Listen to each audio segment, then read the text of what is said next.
નમસ્કાર, આપ જોઈ રહ્યા છો ગુજરાત ફર્સ્ટ. હું છું આપની સાથે કશિશ. સમાચારોની શરૂઆત કરીએ. રાજકોટ અગ્નિકાંડ બાદ રાજ્ય સરકારે એક મોટો નિર્ણય લીધો છે. ગેમિંગ ઝોનમાં નાગરિકોની સલામતી માટે આ મોટો નિર્ણય કરવામાં આવ્યો છે. ગેમિંગ ઝોન માટેનો આ નિર્ણય છે કે ગેમિંગ ઝોન માટે CGDCRમાં મહત્વની જોગવાઈ કરાઈ છે. કોમર્શિયલ બાંધકામમાં થતી ગેમિંગ એક્ટિવિટી માટે અલગ જોગવાઈ. ગેમિંગ ઝોનમાં રસ્તાની પહોળાઈ, બાંધકામની ઊંચાઈ સહિતની જોગવાઈ, સલામતીના ઉપાયો સહિત વિવિધ NOCનો પણ સમાવેશ કરવામાં આવ્યો છે. સ્વતંત્ર ગેમિંગ ઝોનમાં અલગ એન્ટ્રી તથા એક્ઝિટની જોગવાઈ, ઇમરજન્સી એક્ઝિટ અને રેસ્ક્યુ એરિયાની જોગવાઈ પણ કરવામાં આવી છે. BU સર્ટિફિકેટ, ફાયર NOC તથા તમામ લાયસન્સ પ્રદર્શિત કરવાના રહેશે. અગાઉ મેળવેલ પરવાનગી નવા નિયમો મુજબ રિવાઇઝ કરવી પડશે.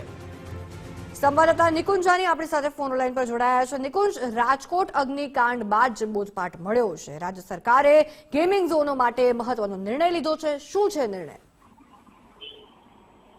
રાજ્ય સરકારે ગેમિંગ ઝોનને લઈને આ મહત્વનો નિર્ણય લીધો છે કે કોમર્શિયલ એક્ટિવિટી માટે અને જ્યાં ગેમિંગ ઝોન તરીકે જેની શરૂઆત કરવામાં આવે છે તેના માટે કોમન GDCR જે છે તે નવેસરથી બનાવવામાં આવશે.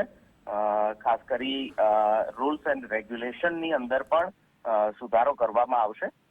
ખાસ કરી એવા ગેમિંગ ઝોનો કે જે કોમર્શિયલ એકમોની અંદર પણ એક્ટિવેટ છે તેવા ગેમિંગ ઝોનો માટે પણ આ કોમન GDCR જે છે તેની અંદર ફેરફાર કરાયો છે. ખાસ કરી BU પરમિશનની વાત હોય, આ ઉપરાંત ફાયર NOCની વાત હોય, તો બંનેના નિયમો અલગ કરવા માટેની કામગીરી જે છે તે કરાઈ છે.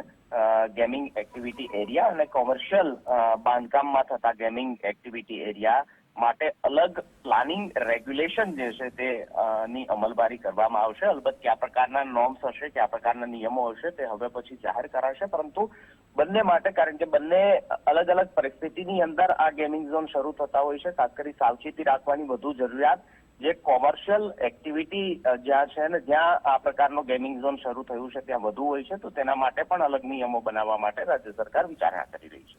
બિલકુલ, આભાર નિકુંજ સમગ્ર વિગતો બદલ.